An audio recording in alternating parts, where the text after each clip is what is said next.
اے پیغمبر، لوگ تم سے یتیم عورتوں کے بارے میں فتویٰ طلب کرتے ہیں، کہہ دو کہ اللہ تم کو ان کے ساتھ نکاح کرنے کے معاملے میں اجازت دیتا ہے، اور جو حکم اس کتاب میں پہلے دیا گیا ہے وہ ان یتیم عورتوں کے بارے میں ہے جن کو تم ان کا حق تو دیتے نہیں اور خواہش رکھتے ہو کہ ان کے ساتھ نکاح کر لو، اور نیز بیچارے بے کس بچوں کے بارے میں، اور یہ بھی حکم دیتا ہے کہ یتیموں کے بارے میں انصاف پر قائم رہو، اور جو بھلائی تم کرو گے تو بے شک اللہ اس کو جانتا ہے۔ اور اگر کسی عورت کو اپنے خاوند کی طرف سے زیادتی یا بے رخی کا اندیشہ ہو تو میاں بیوی پر کچھ گناہ نہیں کہ آپس میں کسی قرارداد پر صلح کر لیں، اور صلح خوب چیز ہے، اور طبیعتیں تو خود غرضی کی طرف مائل ہوتی ہی ہیں،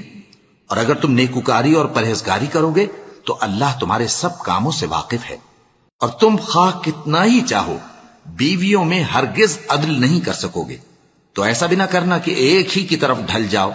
اور دوسری کو ایسی حالت میں چھوڑ دو کہ گویا ادھر میں لٹک رہی ہے، اور اگر آپس میں مصالحت کر لو اور پرہیزگاری کرو تو اللہ بخشنے والا ہے، بڑا مہربان ہے۔ اور اگر میاں بیوی ایک دوسرے سے جدا ہو جائیں تو اللہ ہر ایک کو اپنی وسعت سے غنی کر دے گا، اور اللہ کشائش والا ہے، حکمت والا ہے۔ اور جو کچھ آسمانوں میں اور جو کچھ زمین میں ہے سب اللہ ہی کا ہے۔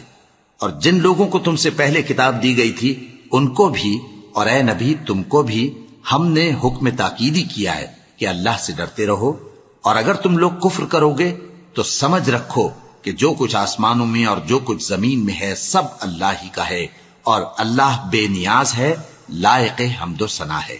اور پھر سن رکھو کہ جو کچھ آسمانوں میں اور جو کچھ زمین میں ہے سب اللہ ہی کا ہے، اور اللہ ہی کارساز کافی ہے۔